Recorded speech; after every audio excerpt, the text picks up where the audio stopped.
Salut tout le monde, j'espère que vous allez bien. Content en tout cas de pouvoir vous retrouver et bien sur ce podcast avec une personne qui est en pleine forme en ce moment. Il est sur sa lancée, plus de 200 inscriptions personnellement j'ai bien dit, sur les 6 derniers mois et on sort en plus d'une convention exceptionnelle à Düsseldorf en Allemagne où il a pu être on stage, donc sur scène. Donc j'ai le plaisir en tout cas de pouvoir accueillir Malik. Donc merci à toi déjà de pouvoir être là et c'est cool de pouvoir avoir un échange ensemble. Donc voilà, super. Le but, en fait, Malik, après, tu vas pouvoir te présenter, bien sûr, mais ça va être de pouvoir partager un maximum de valeur à toutes les personnes qui vont nous écouter. Donc, d'être forcément le plus transparent possible. C'est pour ça que tu connais rien du tout. Tu connais aucune des questions que je vais te poser. Bien sûr, j'ai des questions, mais après, ça va être aussi très, très naturel. Et comme j'ai dit, de la valeur, des outils aussi pour pouvoir aider un maximum de monde à pouvoir avoir des résultats et s'inspirer aussi de ce que tu as fait. Donc, peut-être qu'on peut commencer par le fait déjà de te présenter, premièrement, et aussi de nous raconter après derrière tes débuts dans le marketing de réseau, parce que je crois que tu as démarré à 18 piges, 18 ans. C'est ça. En tout cas, merci à toi Maxime pour l'invitation. Ça fait super plaisir d'être sur le podcast ici avec toi aujourd'hui. On revient d'une grosse convention. Il y a eu beaucoup de nouvelles choses qui ont été annoncées, donc super excité. Simplement de partager un petit bout de ce qui s'est passé pendant les dernières années. Donc c'est vrai que moi j'ai commencé à la fin de mes 18 ans. Donc j'ai un parcours super classique dans le sens où j'ai fait mes études. C'est pas forcément pour quelque chose que j'ai apprécié. Je l'ai fait plus par obligation qu'autre chose. Ok. Puis ensuite, en même temps, j'étais au niveau... je faisais du foot. Donc j'ai un centre de formation, etc. pendant une dizaine d'années à peu près. C'est pas que j'ai eu l'histoire où j'ai eu des blessures ou entre guillemets. Oui, c'est à cause de ça que c'est pas passé, c'est ça? Non, c'est que juste j'ai eu ce problème-là où en fait j'étais bon dans le domaine sans forcément y mettre le travail et du coup Ok. forcément tu te défocuses. J'ai commencé à faire d'autres sports, j'ai commencé à vouloir expérimenter d'autres choses et au final je me suis dit pourquoi pas me diriger vers autre chose et arrêter le foot. Ce qui est peut-être avec le recul peut-être une bonne ou mauvaise décision, seul l'avenir le dira. Mais j'ai fait ça puis après forcément je suis parti hors de la Belgique, donc j'ai commencé à vouloir étudier le business parce que pour moi, quand je faisais du foot, j'avais cette ambition-là d'avoir un bon style de vie, pouvoir commencer à voyager, etc. Et puis la seule porte de sortie que j'avais trouvée en arrêtant le foot, c'était peut-être les études et apprendre le business, parce que c'est ce que je pensais. Ok. C'était apprendre l'économie, comprendre comment la finance fonctionne, etc. Ok. Et quand tu n'as pas forcément de gens dans ton entourage qui entreprennent à haut niveau ou qui ont cette expérience-là, qui peuvent te dire, écoute, faut faire ça, ça, ça, et qui peuvent avoir un retour d'expérience, tu prends ce qu'on te donne. C'est-à-dire que tu vas à l'université parce que c'est la seule chose qui est proposée. Donc j'ai été là, je pense, j'ai duré 2 3 mois parce que ça m'a vite un petit peu ennuyé. C'est les cours, on te parle d'économie, on te parle de tout sauf ce qui va vraiment t'intéresser pour, entre guillemets, arriver à la vie que tu veux. Et c'est au même moment où, en fait, je découvre le marketing de réseau. Ok. J'avais un ami à moi où on a fait nos études secondaires, du coup, en Belgique, au collège, lycée. On les a faites ensemble. Et on était dans la même université. Et il a commencé l'activité peut-être 2 3 semaines avant moi. Et tout bêtement, après les cours, il m'envoie un message. Il me dit, écoute, on est 2 3 amis, on va aller boire un verre à tel bar, telle brasserie, etc. en dehors des cours. Est-ce que tu veux venir? Donc moi, j'avais rien à faire, j'ai été. Et il a commencé à me pitcher un petit peu ce qu'il avait démarré, pardon, qu'aujourd'hui c'était quelque chose qui était énorme.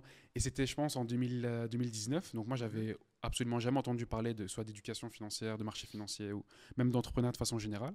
Et du coup, j'étais super curieux parce que j'ai été comme ça toute ma vie. C'est-à-dire que j'ai une information que j'entends, mais je veux savoir quoi ça correspond, comment ça fonctionne, etc. Et il me dit, écoute, voilà comment ça fonctionne. Et il m'explique en fait toutes les erreurs, entre guillemets, qu'on apprend quand on fait du marketing de réseau au début. Si je mets des erreurs, je mets entre guillemets. Lui, il les fait tout. Donc, c'est-à-dire qu'il m'explique tout de A à Z, sans support, sans visualisation. En fait, c'est vraiment la pure énergie, de la pure excitation Ok. qu'il avait. Et du coup, avec le recul, je vois que c'est ça aussi qui a fait que ça a piqué ma curiosité et que j'ai voulu en savoir plus. Ok. Et il me disait, écoute, c'était un mercredi ou un jeudi. Dimanche, il va avoir un événement et en plus c'est à Liège. Tu vas voir, il y aura 400, 500 personnes. Il y a des gens qui sont multimillionnaires. Et moi, j'ai 18 piges, je sors d'école, ça me plaît pas, etc. J'ai arrêté le foot et on parle de multimillionnaires. Je me dis, moi, j'ai envie de les voir, les multimillionnaires. Je dis, il y a lui, il commence à montrer 2 3 Instagram. Et il me dit, moi, je suis chaud. Quoi qu'il arrive, je viens, je suis chaud. Et du coup, ça se passe dimanche, comme si par exemple tu te réveillais pour partir en vacances, t'es excité, etc. J'ai mis mon meilleur polo que j'avais acheté, bref, 2,50 €. Enfin bref, je mets mon polo, je mets une petite montre, je mets un petit sac, etc. Je pense que je me fais beau. Maintenant, je regarde les photos, je me dis comment je me suis habillé. Et je vais à l'événement. Je vois beaucoup de personnes, etc. Je vois de l'énergie, je vois des gens qui applaudissent, qui se lèvent. Et puis, on appelle des gens devant la scène. On appelle des gens qui, ouais, cette personne-là, elle a fait ça, elle va venir, elle va vous expliquer un petit peu son histoire. Et pour la première fois, entre guillemets, je suis inspiré par des gens qui ont de la réussite, mais autre que le sport. Ouais. Et du coup, c'est différent parce que je me dis, OK, le sport, bah, je l'ai connu, je sais, entre guillemets, ce qu'il faut faire, ce qu'il ne faut pas faire. Et il y a chaque fois un facteur X où il y a beaucoup de paramètres, en tout cas. Et là, quand je vois des gens qui ont réussi dans le business, je me dis, bah, en soi, ils ont appliqué des méthodes, ils ont appliqué des stratégies qui fonctionnent. Et s'il y a autant de personnes, c'était un dimanche dans une salle à Liège, alors que c'est ma ville, bah, c'est que la chose, elle doit fonctionner. Et donc, la première chose que j'ai eu en tête, c'était, bah, écoute, quoi qu'ils vont dire, quoi qu'ils vont expliquer, etc., que je comprenne ou que je ne comprenne pas, j'ai envie de démarrer. Bon, je vais voir, de toute façon, j'ai rien à perdre, j'ai 18 ans, et si ça ne marche pas, c'est quoi ça va rien changer à ma vie, de toute façon, je vais devoir quand même trouver autre chose. Et j'ai démarré le lendemain parce que je n'avais pas la carte qu'il fallait, parce que bon, en Belgique, on a ce qu'on appelle des bons contacts, et j'avais pas de carte de crédit. Cette machine là où il faut. Machine à l'ancienne. Et du coup, j'ai démarré le lendemain, et c'était en octobre ou novembre 2019. Ok. Et quand tu démarres le lendemain, comment ça se passe après du coup? Parce que tu étais déjà du coup dans l'attitude de démarrer. Ouais. Ça, c'est aussi intéressant et c'est une première chose à notifier. C'est-à-dire que tu n'es pas arrivé avec des doutes en mode, entre guillemets, qu'est-ce que je vais voir? Peut-être que c'est de la merde, peut-être que c'est une arnaque, peut-être que je vais perdre mon argent, peut-être que je vais perdre mon temps, peut-être que j'ai pas de temps donc il faut pas que je le fasse. Non, toi, tu es arrivé d'une attitude déjà où tu voulais faire les choses. Donc tu démarres le lendemain. C'est ça. Comment ça se passe après? On va dire les 6 premiers mois longs. Longs où, en fait, ce qui m'est venu en tête quand j'ai démarré, et je me suis dit, il y avait un speech à la fin, un petit peu motivation, etc., où on disait des affirmations, je peux le faire, etc., où on pouvait prendre nos notes et noter nos objectifs, etc. Et moi, dans les objectifs que j'avais noté que quoi qu'il arrive, bah, j'allais finir cette chose-là et faire que ça marche. Parce que le problème que j'avais dans les autres choses que j'avais commencé, par exemple avec le foot et les autres sports, c'est que même si j'étais bon, à un moment donné, j'ai arrêté. Et j'ai pas arrêté parce que ça fonctionnait pas trop bien pour moi ou peu importe, j'ai arrêté juste parce que j'étais distrait par autre chose. Et donc là, ce que je me suis dit, c'est que peu importe les actions qu'il va falloir faire, bah, je me mets ce laps de temps-là. Et ce laps de temps-là, je pense qu'on le dit à pas mal de gens, même si au final, il est beaucoup plus relatif, mais c'était les 5 ans. D'accord. J'ai 18 ans, je démarre, bah, ok, bah, on va voir ce que ça donne jusqu'à 23 ans.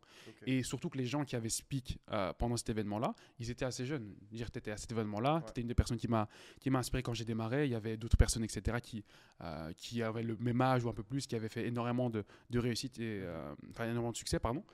Et donc, du coup, je me suis dit les 5 ans. Je démarre, je dossier de démarrage classique. On m'explique, installer les services, on monte l'académie. Et je comprends pas trop en fait dans l'écosystème dans lequel je me trouve. Je comprends pas exactement c'est quoi les tenants, les aboutissants. Est-ce que d'abord il faut que je me mette sur l'académie? Est-ce que d'abord il faut que j'utilise les services? Est-ce que d'abord il faut que je commence à développer ma liste de contacts, commence à être en rendez-vous, etc. Donc je comprends pas bien, mais je fais les choses. Je les fais pas peut-être avec l'intensité comme aujourd'hui par exemple, mais je fais les choses. C'est-à-dire que on me dit écoute, démarre ta liste de contacts, mets 20 prénoms par exemple, bah, j'en ai mis plus. Il faut les contacter, bah, je les contacte. Je les contacte peut-être pas de la meilleure des façons, mais je les contacte. Et avec le temps, je vois, par exemple, parfois je retombe sur des conversations que j'ai eues dans le passé, en 2019-2020, je vois que je fais plein d'erreurs. Mais je les fais. Et donc, du coup, par le fait d'avoir fait ces actions-là, bah, tu peux dire que tu as pu progresser. Et là, maintenant, bah, forcément, entre autres, niveau de la prospection, au niveau du recrutement, etc., bah, parce que tu en as fait des centaines et des milliers, tu sais ce qui fonctionne, ce qui ne fonctionne pas. Tu es beaucoup plus efficient.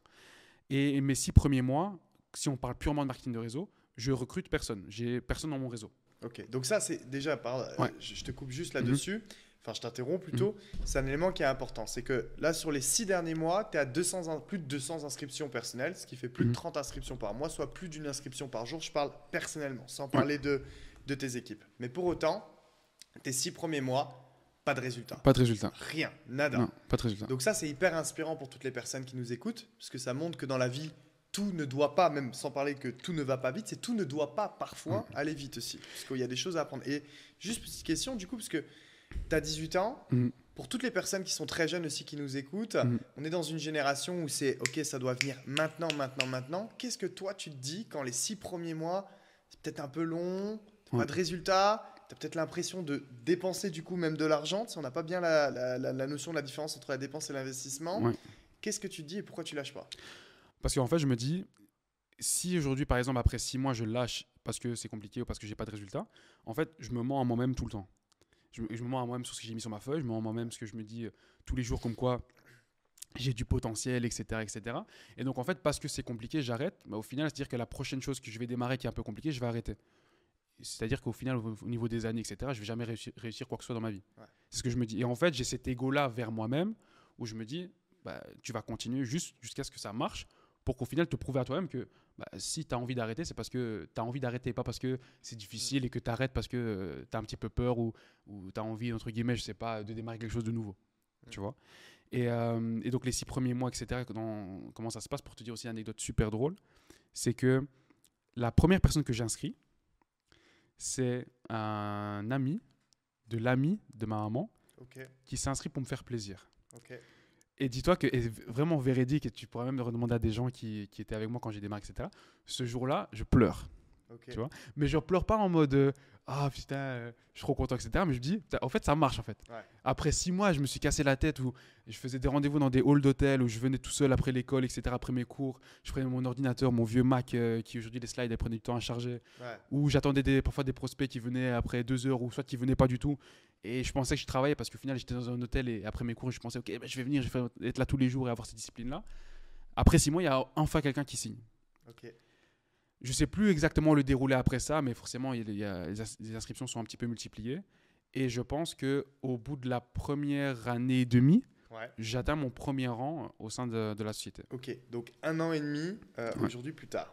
Et encore une fois, 1 an et demi plus tard, parce que c'est mes 2 oncles qui s'inscrivent. D'accord, ok, ça marche. Déjà, c'est inspirant. Félicitations à toi, puisque déjà, tout le monde n'est pas capable de pouvoir déjà surmonter ça. Et vu qu'on parle de surmonter, bon là, c'est des premiers obstacles. Aujourd'hui, ça fait combien de temps que tu es dans le business maintenant, exactement? En octobre 2000 de cette année, ça va faire 5 ans. 5 ans, d'accord. Donc là, sur 5 ans, on va arriver déjà, entre guillemets, au premier objectif que tu t'es fixé. C'est-à-dire, voilà, j'ai des objectifs certainement personnels, financiers, de développement aussi en termes de personnes, en termes d'hommes. Tu es clairement aujourd'hui plus du tout la même personne.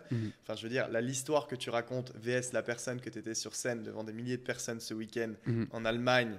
On en parlera aussi, mais en parlant anglais, c'est-à-dire que tu n'as pas juste des clients en francophonie et des distributeurs en francophonie, mais tu es présent dans plein de pays. Ça a été quoi, toi, les plus gros défis que tu as eus sur les 5 premières années, même si on n'est pas encore à la fin de la 5e, et que tu as dû surmonter?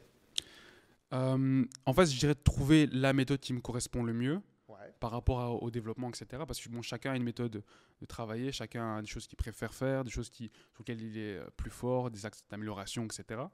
Et au début, je faisais un peu tout, mais sans, entre guillemets, être bon dans un seul domaine. Tu vois, j'essaie de faire un petit peu ceci, puis un petit peu cela. Et c'est pas où, entre guillemets, je faisais quelque chose parce que ça marchait, du coup, je faisais quelque chose d'autre parce que ça marchait également. C'est je faisais quelque chose une fois, ça fonctionnait pas vraiment, j'essayais de faire une autre chose, ça fonctionnait pas vraiment. Et donc, au final, à la place de persister sur une chose jusqu'à ce que ça marche, j'essayais de trouver des petits raccourcis, entre guillemets, pour avoir le résultat que je voulais. Donc ça, c'était une des difficultés, c'était de trouver une chose qui me correspond, entre guillemets, et que je peux vraiment exploiter à 100% pour au final avoir le résultat que je veux, en termes que ce soit de développement de mes équipes, soit au développement de mon business de façon générale, de mes revenus, de tout, en fait. Ça, c'était une des plus grosses difficultés. La deuxième, c'était que pendant un moment, et je ne sais pas si je l'ai encore un peu maintenant, mais je pense que je l'ai plus tourné dans le sens positif, c'était la comparaison. Et, ce qui fait du mal à beaucoup de gens. Ouais. Et je le tournais un peu négativement, où c'était pas ça en fait. Quand je parle de comparaison, c'était par exemple, quelqu'un arrivait dans le business après moi, il allait plus vite que moi, et à la place d'essayer de comprendre ce qu'il faisait qui fonctionnait, j'étais dans le jugement, je disais, mais pourquoi lui il a ça, et pourquoi moi j'ai pas, pourquoi il a plus de résultats alors que moi peut-être je travaille plus et j'ai pas de résultats. Donc j'étais pas dans cet apprentissage-là, de poser des questions, d'être curieux, de pas forcément avoir d'ego, juste d'aller trouver les gens et dire écoute, je vois ce que tu fais, ça fonctionne, bah, comment est-ce que tu fais, est-ce que tu peux expliquer? Et donc du coup ça je le tournais un peu négativement. Maintenant c'est totalement l'inverse, c'est quand quelqu'un aujourd'hui fonctionne plus en termes de résultats, en termes de peu importe, je vais lui poser des questions. Comme par exemple ça s'est fait là ce week-end-ci à Düsseldorf, il y a eu plein de gens qui aujourd'hui avaient énormément de succès, qui avaient différentes façons de travailler à travers le monde. C'était super inspirant d'apprendre. Quelqu'un va passer sur scène, à la place de mettre entre guillemets mes bras croisés et de faire genre je regarde mon téléphone, non, je vais écouter, je vais prendre des notes, je vais voir est-ce qu'il y a peut-être pas quelque chose que je peux prendre pour l'appliquer moi dans ma façon de travailler. Donc c'était plus ça. Et je dirais que c'est les 2 axes vraiment principaux. Et si on rebondit justement sur ce deuxième axe, c'est-à-dire qu'avant, tu étais vraiment dans une attitude plus, quand tu dis de jugement, voilà, c'est-à-dire de non-compréhension et de rejet, en fait, aujourd'hui, de la situation où on n'essayait pas de prendre la valeur ajoutée et on se dit, peut-être, voilà, pour X ou Y raison, cette personne a ça, ça, ça, ou alors même on ne comprend pas et on rejette. Et là, aujourd'hui, tu es passé d'une situation donc du rejet à maintenant à l'inspiration, en fait, à la curiosité, à la découverte, tu vois, au fait que tu aies vraiment l'esprit ouvert. Donc, pour que tu aies eu ce switch-là, c'est que forcément, tu es devenu une autre personne. C'est-à-dire que ta manière de penser a changé. Qu'est-ce qui a fait que tu as fait ce switch-là? C'est-à-dire aujourd'hui, pour toutes les personnes, parce que tout le monde se compare. Tu vois, on est dans une société aujourd'hui où la comparaison est sans arrêt là, et on veut inciter à la comparaison. Forcément, les réseaux sociaux sont là. Malheureusement, on se compare aussi à une vitrine qui n'est pas toujours la bonne vitrine, parce que soit on connaît sa vie personnelle, mais quand tu vas sur les réseaux et que tu tombes sur le feed de quelqu'un, tu vois ce qu'il veut te montrer ou ce qu'elle veut te montrer. Bien sûr, hein. Donc, tu ne vois pas sa vie. Pourtant, tu compares des éléments concrets par rapport à quelque part des suppositions, et tu viens te dire, putain, ça se trouve, je me sens bien, ça se trouve, je me sens mal, ça se trouve, je suis bien, ça se trouve, je suis en avance, en retard. Or, les situations ne sont pas pareilles. Donc, tu pourrais pas te comparer. Donc, tu pourrais pas te comparer, pardon. Donc, voilà. Ça a été quoi le switch, justement, qui t'a aidé à ne plus te comparer? Et si tu avais un conseil à donner à toutes ces personnes qui se comparent trop, pour justement qu'elles arrivent, elles aussi, à faire ce switch-là? Je dirais que beaucoup de conversations avec des gens, par exemple, comme toi, des personnes avec qui je travaille énormément tous les jours, qui m'aident aujourd'hui quand je pose une question, à avoir, si tu veux, un peu cette perspective externe où on va m'expliquer pourquoi la comparaison aujourd'hui, à quoi ça peut servir, à quoi ça peut desservir, et du coup avoir plus sortir ces pensées-là de ma tête et avoir l'avis extérieur de quelqu'un. Et ensuite, dire par exemple à quelqu'un qui va se comparer énormément que la comparaison, elle va jamais partir. Elle va toujours être là. Maintenant, c'est juste l'interprétation qu'on va lui donner. Et est-ce que ça va nous aider, ça va nous freiner, ou ça va justement nous permettre d'avancer, par exemple. Quelqu'un qui va vouloir se comparer parce que quelqu'un a plus, comme tu dis, on ne sait jamais ce qui se passe. Tu vas comparer le 100% de ce que tu connais de ta vie au 1% de la vie de quelqu'un. Ce n'est pas comparable. Et donc, déjà, de se dire que tu ne connais pas ce qui se passe à 100% derrière les rideaux, ou peu importe de ce que quelqu'un a vraiment dans sa vie. Donc, du coup, te comparer à quelque chose que tu ne comprends pas, que tu ne sais pas à 100%, ça ne va pas te servir. Et la deuxième des choses, c'est de se dire que tu peux prendre cette comparaison-là et l'utiliser en fait comme source d'inspiration, comme on disait tout à l'heure. Te dire que cette personne-là, même si tu n'as pas toutes les informations, même si tu ne connais pas tous les détails, voilà, tu penses qu'elle a ça ou elle est ça. Mais si ça se trouve, c'est un chemin qu'elle a pris depuis 5, 10, 15, 20 ans. Toi, quand tu vois ton propre chemin, peut-être tu vois l'instant T là maintenant, mais peut-être que dans 5, 10, 15, 20 ans, y a quelqu'un d'autre qui va se dire, putain, mais pourquoi lui, il a ce résultat-là, pourquoi il va aussi vite? On ne connaît jamais l'histoire des gens. Et moi, je suis quelqu'un où, je ne sais pas si on peut en parler, mais je suis fort croyant, etc. Ouais. Et chacun a son chemin. Dire qu'à un moment donné, tu n'es pas en retard par rapport à qui que ce soit. Les choses, elles ne sont pas faites par hasard. Si tu es là, à l'heure actuelle, on est en train de faire ce podcast-là en Belgique, un dimanche, après une énorme convention, c'est qu'il y a une raison. Et si aujourd'hui, on ne devait pas le faire, il y aurait un problème de micro, peu importe, on ne serait pas là en train de le faire. Ouais. Donc, du coup, si tu sais que tout est tracé et tu as tout ton chemin, etc., tu n'as pas de raison de regarder à gauche ou à droite. Un cheval de course qui va faire une course où son seul objectif, c'est de franchir la ligne d'arrivée, on lui met des œillères, comme ça, il ne regarde pas à gauche, il ne regarde pas à droite. Et de toute façon, si tu essayes de marcher, par exemple, et que tu regardes à gauche, tu regardes à droite, ton chemin, il va dévier. Donc là, si tu veux, entre guillemets, aller plus vite, ou tu sais que la comparaison, ça te freine ou quoi que ce soit, juste regarde devant toi, ne regarde pas à gauche, ne regarde pas à droite, et focalise-toi uniquement sur ton next pas, ton next step, on va dire, ce que tu vas faire par rapport à ta propre histoire, en fait. Très intéressant. Donc, on peut voir aussi que tu as une grosse confiance dans ton process. C'est-à-dire que peu importe ce que tu vis, au final, d'ailleurs, il n'y a rien de négatif. Tout ce que tu dois vivre, tu dois le vivre, comme tu le dis. Et c'est cool de te voir, en tout cas, penser comme ça. Et c'est surtout une belle source d'inspiration aussi, notamment pour tous les jeunes et les moins jeunes, bien sûr, qui écoutent. Parce que c'est la vérité. C'est-à-dire que les choses prennent du temps et on doit être focalisé sur son process. Et ce qui arrive doit arriver. Si on a maintenant, c'est qu'on le méritait. Si on n'a pas maintenant, c'est qu'il y a une raison et on le comprendra plus tard. Donc ça, c'est cool. Si toi, tu avais un conseil, voilà, un conseil à donner justement aux gens qui démarrent dans le marketing de réseau et qui devraient développer un trait de caractère, un trait d'une mentalité, une qualité en fait que tu vois et que tu as pu constater des personnes qui ont du succès, ça serait quoi? Je ne sais pas si c'est un trait de caractère qu'on peut développer, mais en tout cas, avec le temps, au début, je ne pensais pas. Par exemple, que je veux parler de la discipline en fait. Okay. Au début, je pensais que soit tu es discipliné, soit tu ne l'es pas. Et du coup, si par exemple, tu n'as pas de résultat dans le business, c'est que tu n'es pas discipliné. Et du coup, si tu n'es pas quelqu'un de discipliné à la vraie vie, tu ne le seras pas dans le business. Mais j'ai vu avec le temps que la discipline, tu peux la transférer. Et c'est là, pour moi, après tout ce que j'ai vu, etc., ou même quelqu'un d'autre pour avoir un avis différent, mais quelqu'un qui est moins bon, quelqu'un qui, je ne sais pas, peut-être il n'a pas tous les avantages de son côté, etc., s'il est discipliné sur un assez long laps de temps, il va avoir les résultats, quoi qu'il arrive. 2 plus 2, tu le fais autant de fois que tu veux dans tous les sens que tu veux, ça va faire le même résultat. Bah, si par exemple dans une activité, dans un business où tu sais que tu as des actions à faire, tu sais que A plus A par exemple, enfin 1 plus 1 pardon, ça va faire un certain chiffre, bah, tu sais que si dans le business tu fais telle action plus telle action, tu vas avoir tel résultat. Donc ce serait la discipline. Maintenant, quelqu'un qui par exemple pour avoir du mal avec la discipline, il ne faut pas qu'il essaie directement des disciplines dans le business. Essaye pas, si tu as des problèmes avec la discipline, de faire telle action dans le business d'office tous les jours, si tu as ce problème-là. Essaye d'abord de dire, ok, ben, tous les matins, je vais d'abord faire mon lit. C'est un bête truc, ça va peut-être prendre du temps. Mais tu fais ton lit une fois, tu fais ton lit 2 fois, tu fais ton lit 3 fois. Ok. Et puis après, tu vas voir que tu vas prendre cette habitude-là. Et tu vas voir que si tu fais pas ton lit, boum, tu te sens un peu bizarre. Et c'est la première chose que tu fais dans la journée. Donc, boum, premier sentiment d'accomplissement. Et en fait, la vie, ça devient un peu comme un jeu. Tu as une liste de tâches quand tu te lèves là, pour attaquer ta journée. Et le but, c'est d'arriver à la fin de la journée et que toute ta checklist, elle est faite. Ça c'est fait, ça c'est fait, ça c'est fait. Et en fait, c'est comme ça que tu gagnes c'est comme ça que tu gardes et tu gagnes confiance en toi. Les gens qui n'ont pas confiance en eux, par exemple, c'est des gens qui se mentent à eux-mêmes tous les jours. Quand je dis qu'ils se mentent à eux-mêmes, c'est que si, par exemple, moi, je te disais quelque chose tout le temps, je te dis, je vais faire ça, je vais être là à telle heure, je vais t'apporter ça, etc., et je le fais pas, tu vas pas avoir confiance en moi. Parce que je respecte pas ce que je dis. Mais combien de personnes le font avec eux-mêmes tout le temps? Je vais me lever à telle heure. Je vais aller m'entraîner, je vais commencer une diète, je vais commencer à travailler vraiment sur mon business, je vais commencer à faire telle action. Mais ils le font pas. Bah, c'est comme si quelqu'un te disait qu'il allait faire quelque chose qu'il ne fait pas. Donc tu ne vas pas lui faire confiance. Donc du coup, tu ne te fais pas confiance à toi-même. Et c'est un cycle qui est vicieux. Pour défaire ce cycle-là, il faut juste commencer à l'inverse avec des petits steps. Faire d'abord ton lit. Je ne sais pas si par exemple boire 2 litres d'eau par jour. Si c'est par exemple pour le business, bah, commencer à faire une petite action. Par exemple, si on parle du marketing de réseau, bah, c'est prospecter peut-être, je ne sais pas, 10, 15 personnes. Ne fais pas quelque chose qui est trop déconfortant au début.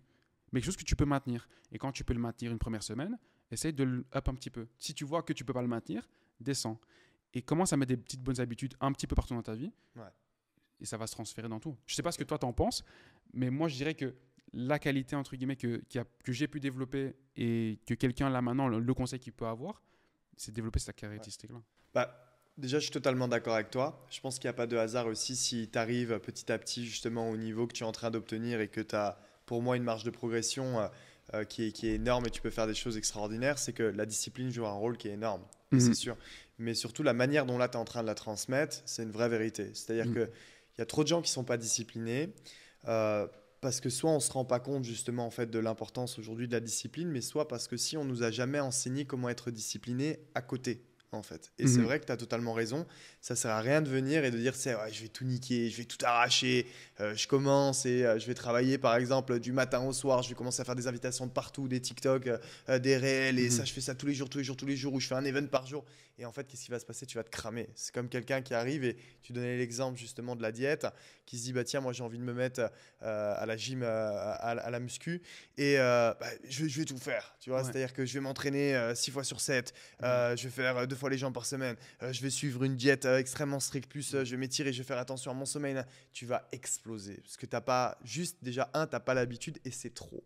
Par contre, comme tu dis, l'exemple du lit, il est super, c'est un super exemple et le but c'est de créer en fait tout simplement une répétition psychologique, des ancrages et ensuite des habitudes de dire voilà, je commence par faire ça, puis ça, puis ça et dès que c'est OK, bah, boum, je l'ajoute. Dès que c'est OK, boum, je l'ajoute. Après, ce qui est très intéressant aussi, moi, ce que j'ai vu, c'est que tu ne peux pas être discipliné dans un domaine et que ce soit le désordre et le bordel partout ailleurs. Ça ne marche pas comme ça. C'est soit ton mindset et ton cerveau, tu le cadres à fonctionner d'une façon, soit tu le cadres pour rien du tout. Et donc, en fait, si tu veux absolument avoir beaucoup de résultats dans le business, il va falloir être discipliné, ça c'est une certitude.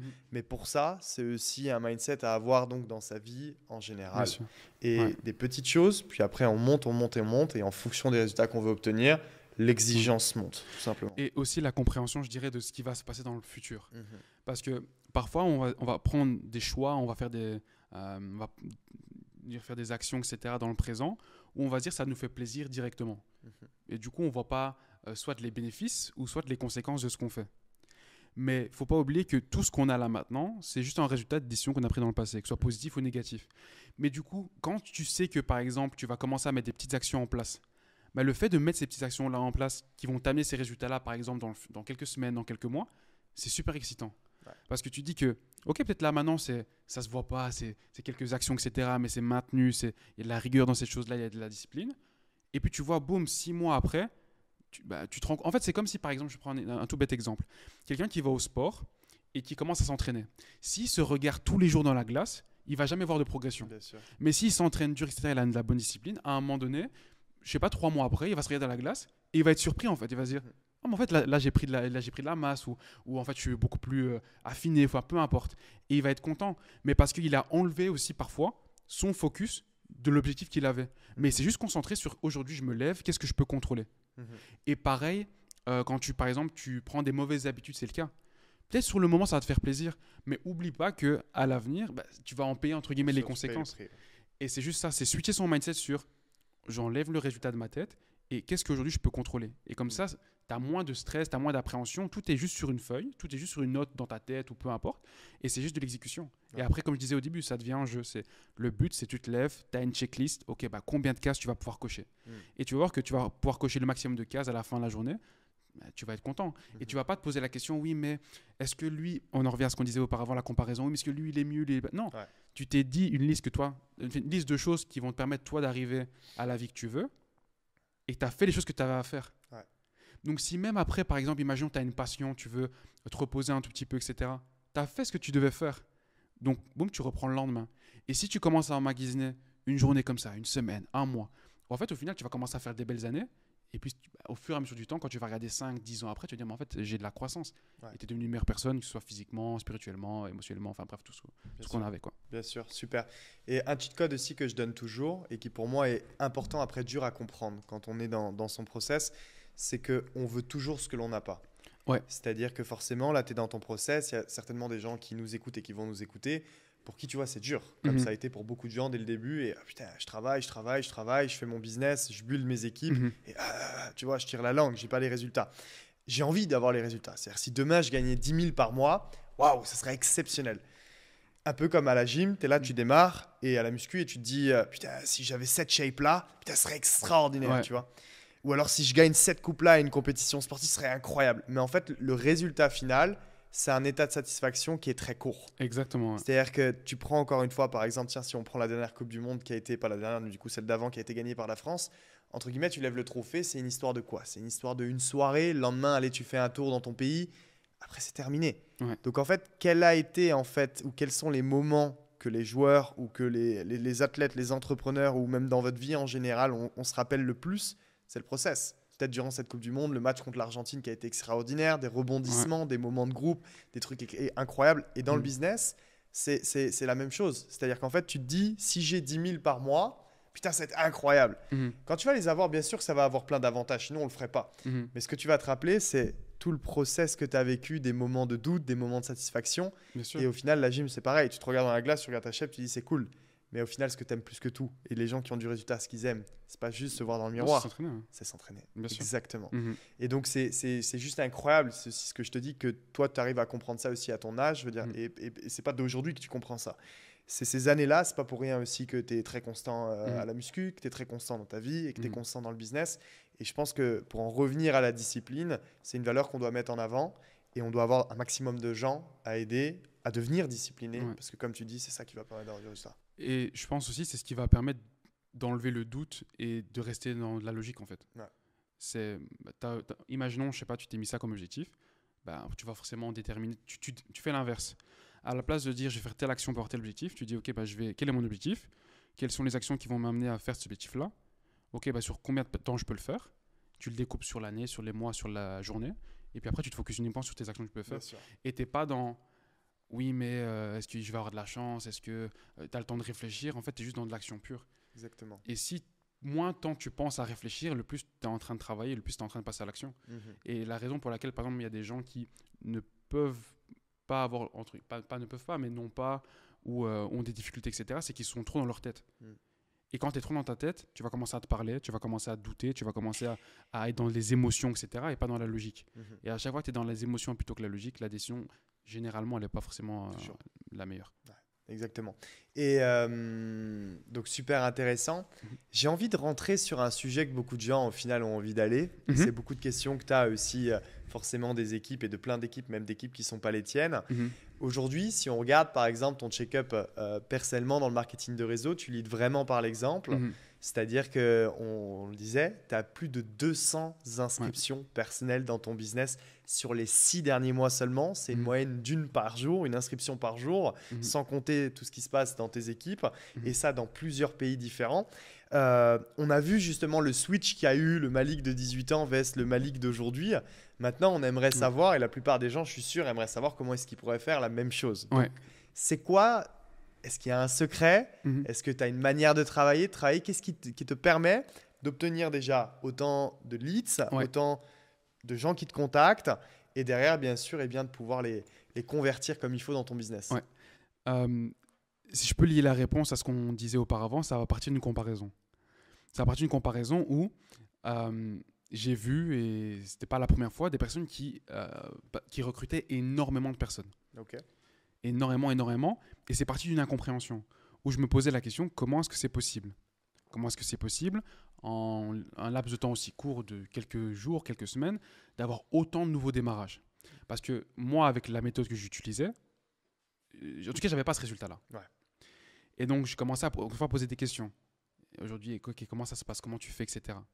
Et c'est la compréhension de déjà sur Terre, on est 8 milliards de personnes. Comment est-ce que tu peux, et le marketing de réseau, on le sait, la loi des nombres, elle y joue. C'est un game de chiffres. C'est aujourd'hui combien de personnes peuvent avoir l'information de ce que tu fais, de ce que tu as en ta possession qui pourrait aujourd'hui leur apporter pour simplement aujourd'hui pouvoir travailler ensemble et collaborer.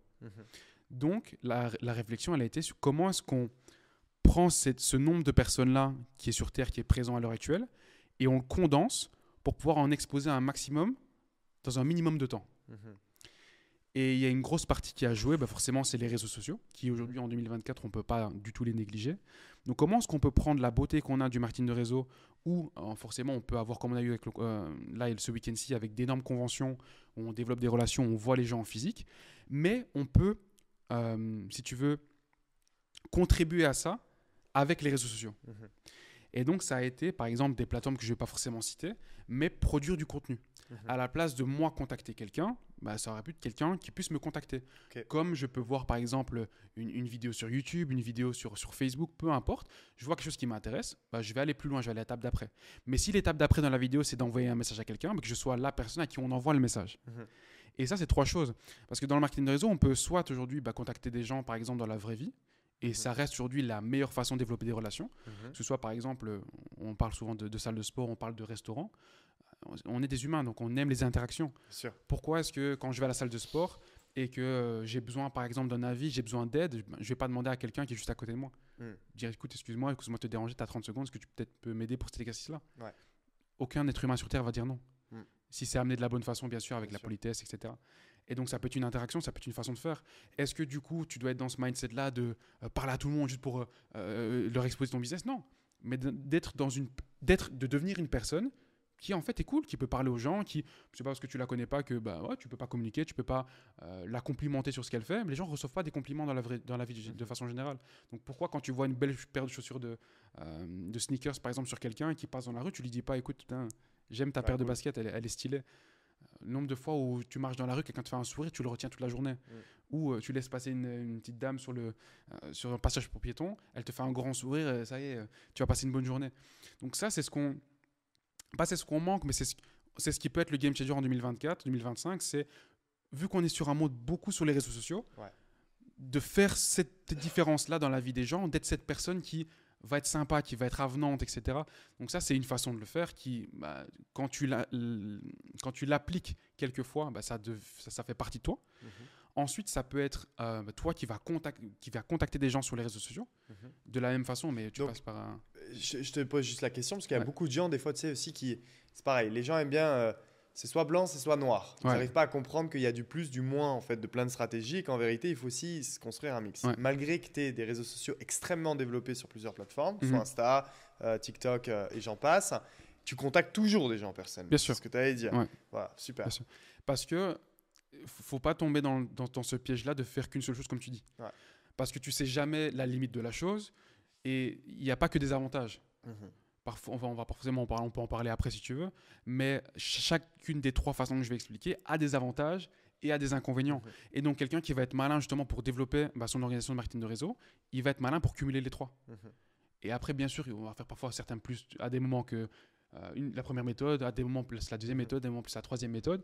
Mais quelqu'un qui arrive à faire un bon mix comme une bonne salade de fruits, il va pouvoir aujourd'hui progresser énormément. Parfait. Donc, est-ce que tu peux rappeler pour tout le monde très rapidement, très simplement, les 3 méthodes que tu utilises pour pouvoir attirer des prospects? Alors, étape numéro 1, c'est dans la vie de tous les jours. C'est les interactions, c'est aller vers les gens et prendre des contacts, que ce soit aujourd'hui de façon directe ou sur du long terme en construisant des relations avec des gens qu'on ne connaît pas dans des endroits qu'on fréquente classiquement parlant. La deuxième des choses, ça va être de contacter des gens sur les réseaux sociaux, que ce soit qu'on connaît ou qu'on ne connaît pas directement. Et c'est plus ou moins la même stratégie. Enfin, on va rentrer dans les détails, mais voilà, toujours donner un petit compliment, mettre la personne en valeur, ça fait toujours plaisir. Et puis voir si vous avez des centres d'intérêt communs, tout simplement. Et la troisième façon, ça va être de poster du contenu auquel les gens, en anglais, on va dire, ils sont relatable, c'est-à-dire qu'ils vont pouvoir se reconnaître dans le contenu et parler des choses que les gens connaissent. C'est-à-dire qu'on est dans une situation là qui n'est pas forcément évidente pour tout le monde. Il y a des solutions, autant les montrer. Parce que je peux avoir la meilleure solution du monde, si personne ne la connaît, personne ne la connaît. Sûr. Et je jump du coup sur cette troisième stratégie, et tu parlais justement de les gens vivent actuellement une situation qui n'est pas évidente. Aujourd'hui, ton business est dans un domaine d'actualité. Un domaine d'actualité, c'est ça le mot. Un domaine d'actualité, c'est-à-dire qu'on est dans une vraie crise économique, une crise qui dure et une crise qui va durer, c'est-à-dire qu'une inflation qui explose dans énormément de pays européens, une situation, je veux dire même, qui est complexe dans un sens général. Donc forcément, les gens essaient de trouver des solutions pour déjà, pas perdre en pouvoir d'achat, essayer d'en gagner, essayer de vivre en fait. Totalement.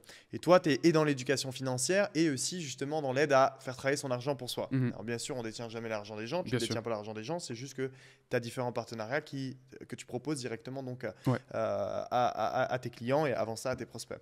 Ma question est la suivante, sur ta troisième stratégie sur les réseaux sociaux, étant donné que c'est un domaine qui attire tellement de gens, est-ce que tu parles majoritairement quand tu dis que tu vises à ce que les gens se voient en toi sur du contenu, tu vois, de dev perso, de leadership, un contenu général ou un contenu aussi axé sur les solutions que toi, tu as? Ouais, encore une fois, ni blanc ni noir, on mixe les deux.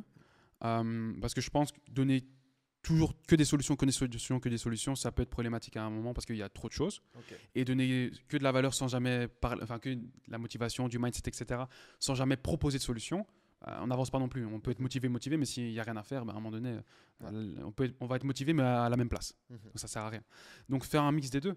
Je partage du contenu tous les jours, que ce soit de la valeur pure, ou je donne des conseils, des choses que moi, qui m'ont servi dans le passé, des choses que j'ai pu apprendre, des choses sur lesquelles je suis en train de travailler, etc.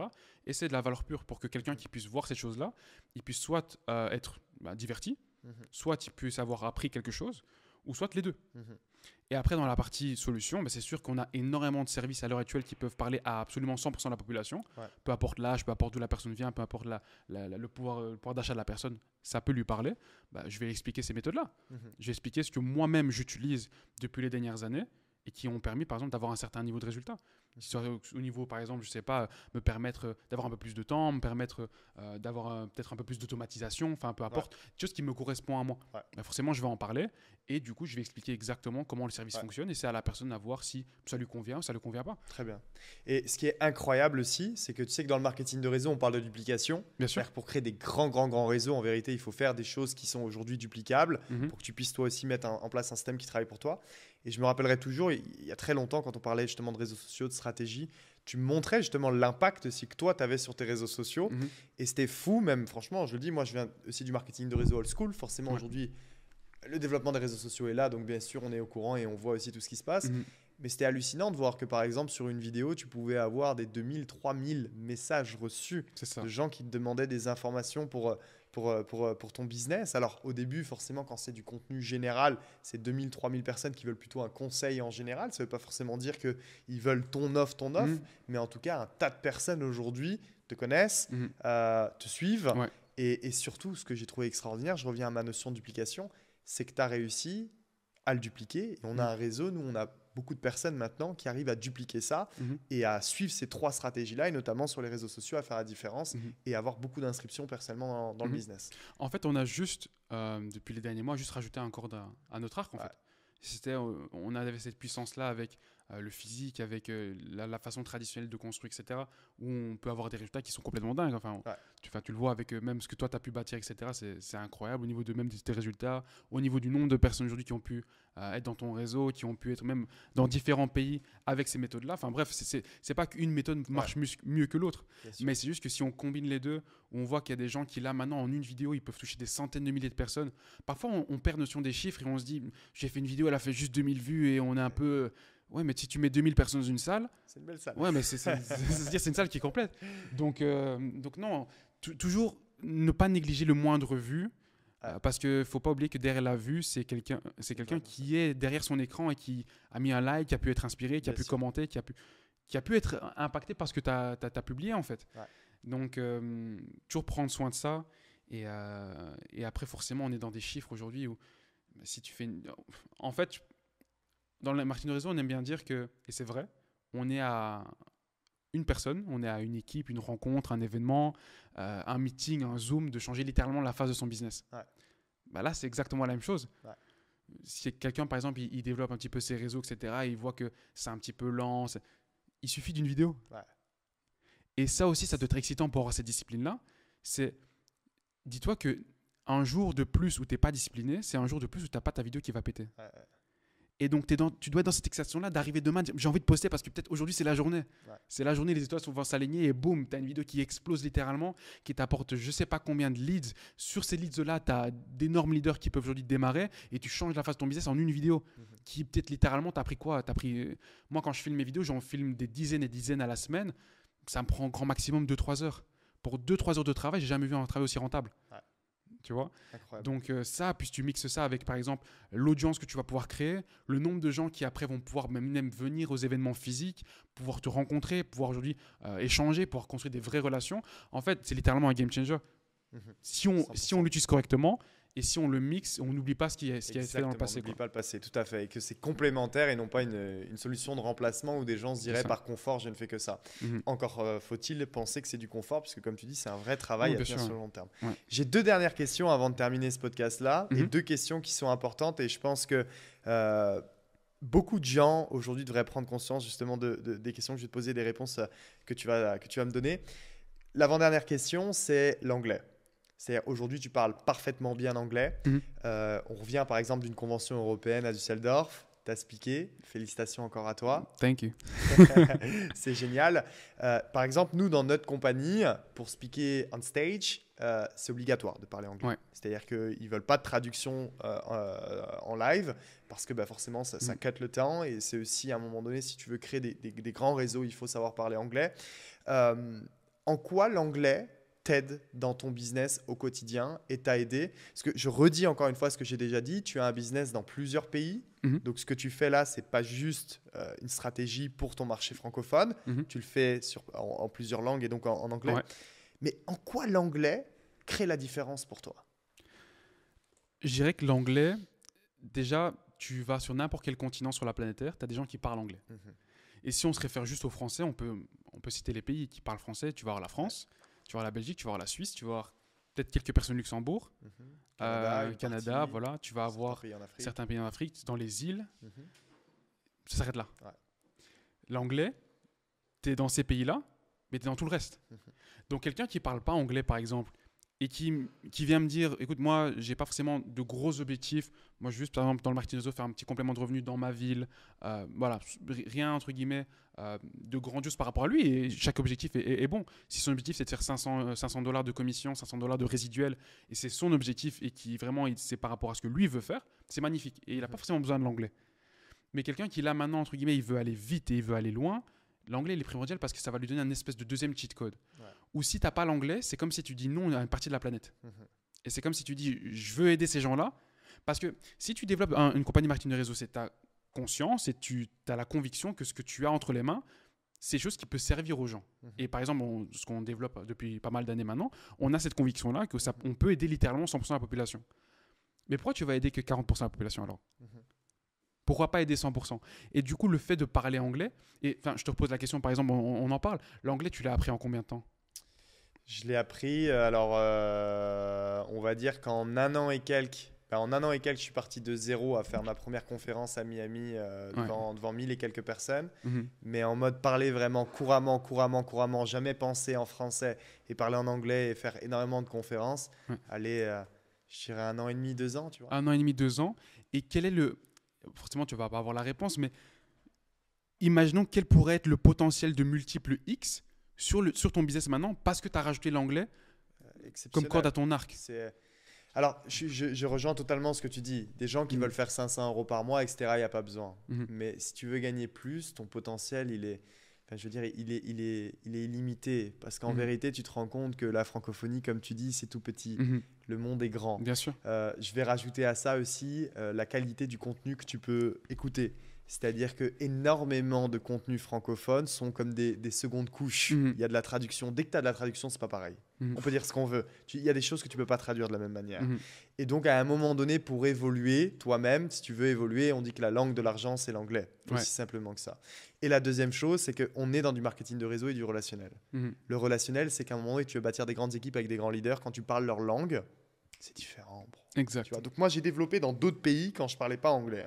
Mais j'avais à chaque fois des traducteurs. Génial, j'ai toujours eu une très très bonne relation avec mes leaders. Mais c'est pas pareil. C'est pas pareil. C'est pas pareil. Aujourd'hui, les équipes grandissent énormément plus depuis qu'on est beaucoup à parler une deuxième langue. Et c'est pour ça que moi, par exemple, je me suis donné l'objectif que fin d'année 2025, je veux parler espagnol. Parce que tu te rajoutes une langue, ton multiplicateur, d'où la question que tu me posais, il se multiplie direct. En fait, pour moi, le fait de parler anglais, c'est un facteur logique quand tu cherches à multiplier ton business, quand tu cherches à le faire grandir. C'est comment aujourd'hui ta capacité peut changer au niveau de ce que tu peux produire dans ton business si tu rajoutes cette langue-là. Si le fait de la rajouter d'office augmente le multiple, alors tu as tout intérêt à le faire. Et on l'a vu, tu l'as appris en 1 an et demi, 2 ans. Est-ce que tout le monde va le faire en aussi peu de temps? Oui, non, ça dépend de chacun, mais c'est possible. On reprend ce que tu dis, c'est-à-dire qu'il y a 2 choses. Moi, je voulais l'apprendre en 1 an et demi, 2 ans, parce que j'avais déjà des équipes à l'international. Et il fallait que je parle on stage. Donc, il fallait absolument que je puisse parler anglais vraiment. Je ne voulais pas un bon anglais, je voulais un excellent anglais. Mais donc, j'ai eu une discipline où j'avais un prof privé 2 heures par jour. Et je travaillais aussi le soir, je travaillais 1 heure. Donc, j'étais à 2 à 3 heures par jour, tous les jours. Mais si je reprends ton très, très bon conseil que tu as donné tout à l'heure, si les gens veulent commencer à apprendre, au début, ils peuvent très bien commencer par 10 minutes d'anglais par jour. Bien sûr. Et puis, tu montes petit à petit.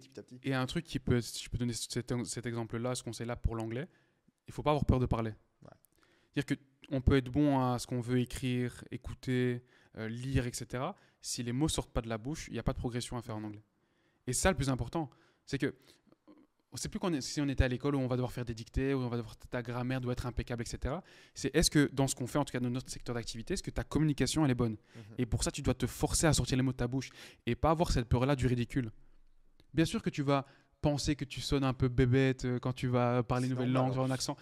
Cherche pas à être parfait, cherche juste à te faire comprendre. Si tu te fais comprendre mais que tu as toujours un accent sur le côté, au final, le message il est passé. Et aujourd'hui, encore une fois, tu es dans ta tête et tu penses que les gens vont entre guillemets rigoler ton accent ou quoi que ce soit, alors que pas du tout.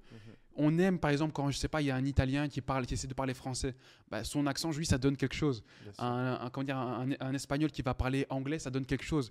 Un Américain qui va essayer de parler espagnol, ça va donner quelque chose. En tant que francophone, quand tu parles anglais, tracasse pas que les autres marchés, ils aiment cette petite touche française, ils aiment cette touche francophone quand tu as ton accent. Donc c'est même limite un bonus, cet accent-là. Mais il faut juste que les mots sortent de la bouche. Et dans le marketing de réseau, en plus de ça, plus c'est imparfait au départ et plus c'est inspirant. Moi, par exemple, j'ai gardé tous mes speeches du premier que j'ai fait à Rome, hier à Düsseldorf. Et donc, tu peux voir l'évolution et tu peux montrer à tes équipes qu'on n'est pas à l'aise au début. Bien sûr. Bien sûr que c'est stressant, mais tu deviens meilleur par la discipline, par le fait de faire. Donc, et puis, plus le temps passe, plus tu prends confiance en toi aussi. Parce que tu te dis qu'il y a autant de temps, tu n'étais pas incapable de faire ça.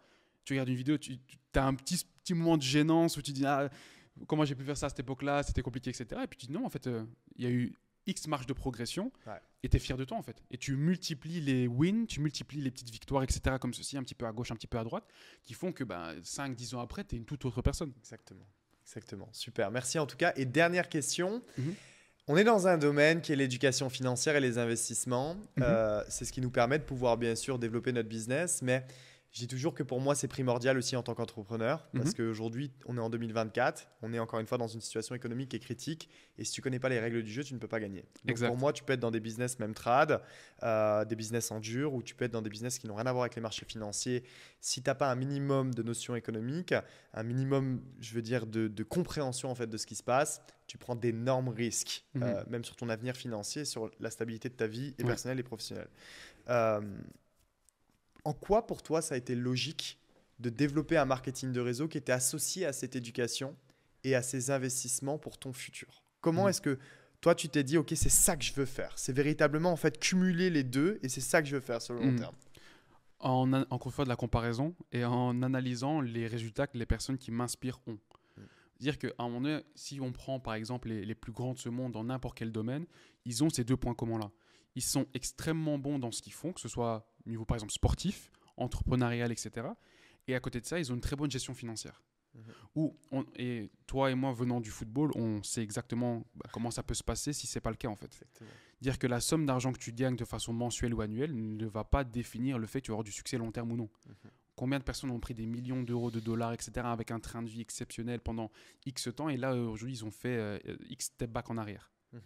Donc, est-ce que ce que je veux pour moi, mon futur, etc., à un moment donné, quand je vais bâtir une famille, etc., me poser, est-ce que c'est, oui, avoir dit pendant ma vingtaine, pendant ma trentaine aujourd'hui, ça avoir fait de l'argent, avoir vécu, etc., et puis là, maintenant, ma situation est moins bonne que ce qu'elle était? Mhm. Ou c'est de me dire, bah, je vais prendre les bonnes décisions, je vais faire en fait ce qui fonctionne et ce que les plus grands de ce monde font, c'est-à-dire que ils vont faire travailler l'argent pour eux. À un moment donné, on peut travailler aussi fort qu'on veut, l'argent va travailler toujours plus dur. Mhm. Donc, autant en tirer avantage, aussi en le comprenant, en tout cas à 100% avec le temps, parce que forcément, tout ne va pas venir d'un coup, et en le mettant de son côté. Mhm. Alors, bien sûr, il y a énormément de choses à apprendre. Bien sûr que ce n'est pas super évident au début, parce qu'il y a des termes à apprendre, c'est des choses qu'on n'aborde pas en fait de façon générale. Donc, si tu mixes ces deux choses-là, qui sont et l'entrepreneuriat et l'éducation financière, c'est là où en fait dans ton entrepreneuriat tu as cette stabilité financière qui va arriver, Ouais. parce qu'on peut faire de l'argent, j'en reviens à la même chose, on peut faire de l'argent, mais si c'est pour faire de l'argent juste pour faire de l'argent et pas avoir de sérénité dans 5 dans 10 ans, et te dire que non, je dois encore travailler à 100% parce que tout peut s'écrouler là maintenant, c'est pas le but. Je pense que plus que l'argent, le but c'est à un moment donné, c'est pas de profiter de la vie, mais c'est d'avoir de la paix en fait, Bien de se sûr. dire d'avoir la sérénité de j'ai envie de faire un projet, je peux le faire. Et l'argent, c'est pas un problème parce que j'ai mis les actions en place pendant X temps et je suis content de l'avoir fait, qui font que là, maintenant, financièrement, c'est solide. Mhm. Et du coup, ça passe automatiquement et on le voit en prenant les plus grands de ce monde, encore une fois, c'est des choses qu'ils ont fait. Ouais. C'est cette éducation financière-là, c'est ces bonnes décisions, c'est cette compréhension de le moindre euro a de la valeur et du coup, là où je le mets, ça a de l'importance, que ce soit sur tel compte bancaire, sur tel investissement, avoir compréhension que les émotions ne sont pas là pour jouer à ton avantage, mais qu'il y a plus de logique. Et du coup, ça, c'est par rapport à ton entourage aussi. Et tu vas voir que l'entourage qui va t'apporter ce raisonnement-là est éduqué financièrement. Bien sûr. Donc on en revient à la même chose, c'est l'entrepreneuriat et l'éducation financière, quelqu'un qui vraiment veut construire sur du long terme et avoir vraiment cette sérénité-là, il est obligé, les chemins vont se croiser à un moment donné. Donc autant le faire dès le début, en développant, comme on a pu le faire, etc., un marketing de réseau qui développe et l'entrepreneuriat où ça donne la chance à quelqu'un, on va dire, totalement lambda de démarrer dans l'entrepreneuriat, peu importe son âge, peu importe sa situation, et directement de le mixer avec l'éducation Ouais. financière. Et d'offrir la chance à un grand maximum de monde de le faire à des prix qui sont extrêmement accessibles. Voilà, qui sont, enfin, je veux dire, quelqu'un qui est là maintenant, qui regarde même ce podcast-là, il regarde sur son téléphone, il regarde sur son ordinateur, il regarde sur une tablette, sa télé, peu importe. Ouais. Donc c'est quelqu'un qui a déjà la possibilité en fait de le démarrer. Ouais, 100%. Donc voilà. Bon, écoute, en tout cas, merci à toi et quelle valeur transmise. Et ça fait plaisir en tout cas de pouvoir t'écouter. Enfin, je veux dire, tu as commencé à 18 ans, 23 ans, d'avoir déjà cette maturité, cette vision sur le long terme. Et on se dit que là, c'est un premier petit effet cumulé de 5 ans, Ouais. mais sur un effet cumulé de 15, 20, 25 ans. On va dire que tu as un avenir qui s'annonce radieux si bien sûr tu continues à mettre les bonnes actions en place et penser de la bonne manière, puisque rien n'est acquis et tu le sais très bien avec la maturité que tu as. Mais en tout cas, voilà, très content de la valeur qui a été transmise. Donc merci, Merci à toi pour ta présence. Merci à toi pour. Et puis, n'hésitez pas, si vous avez aussi tout simplement des questions à poser, que ce soit en commentaire. Il n'y a pas de questions bêtes, vous les posez. N'hésitez pas aussi à suivre Malik directement sur ses réseaux sociaux et à vous inspirer positivement, pas se comparer négativement, mais s'inspirer positivement de ce qu'il peut faire. Et ça peut vous aider pour vous. Si vous avez aimé ce podcast, Un petit like, ça fait toujours plaisir. La cloche de notification, comme ça vous êtes sûr de rater aucune prochaine vidéo. Et bien sûr de vous abonner et en vous souhaitant soit une bonne journée ou une bonne soirée au moment où vous regardez cette vidéo. Ciao, ciao. Merci Malik. Salut, merci à toi Maxime.